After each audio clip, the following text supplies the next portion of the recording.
This channel does not promote any violent, harmful, or illegal activities. All content provided by this channel is meant for an educational purpose only. পরিস্থিতি স্থিতিশীল কিন্তু উত্তেজনাপ্রবণ। Line of actual কন্ট্রোলের বর্তমান অবস্থা নিয়ে এমনটাই মন্তব্য সেনাপ্রধানের।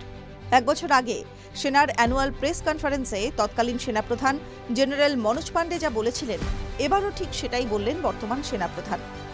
পাশাপাশি জেনারেল উপেন্দ্র দ্বিবেদীর আরও একটা কথা বেশ চমকে দেওয়ার মতো। তিনি বলেছেন, স্পর্শকাতর কিছু এলাকায় উত্তেজনা কমাতে দুই পক্ষের সেনাই পিছিয়ে আসে, কিন্তু এটা কোনো স্থায়ী বন্দোবস্ত নয়, রুল অফ লও নয়। পরিস্থিতির উন্নতি হলে বাফার জোনও বদলে যায়। এক্ষেত্রে সেনাপ্রধানের কথাতেই স্পষ্ট, লাইন অফ অ্যাকচুয়াল কন্ট্রোলে বাফার জোন এখন অতীত বলেই মনে করছে ভারত। নিঃসন্দেহে কূটনৈতিক এবং কৌশলগত ক্ষেত্রে বড় সিদ্ধান্ত। চীন বরাবর এই বাফার জোনকেই জমি দখলের কৌশল হিসেবে ব্যবহার করেছে। গালওয়ান সংঘর্ষের পর এলসিতে এরকমই কিছু বাফার জোন তৈরি করা হয়েছিল। ভারত সেটা জানত বলেই বাফার জোন নিয়ে পাকাপাকি কোনো ব্যবস্থা করেনি। গত অক্টোবরে ভারত চীন সমঝোতার পর এ নিয়ে কোনো সিদ্ধান্ত হয়নি। নতুন বছরে এসে ভারত সরাসরি বলে দিল, বাফার জোন বলে কিছু নেই। টিভি9 বাংলা ডিজিটাল।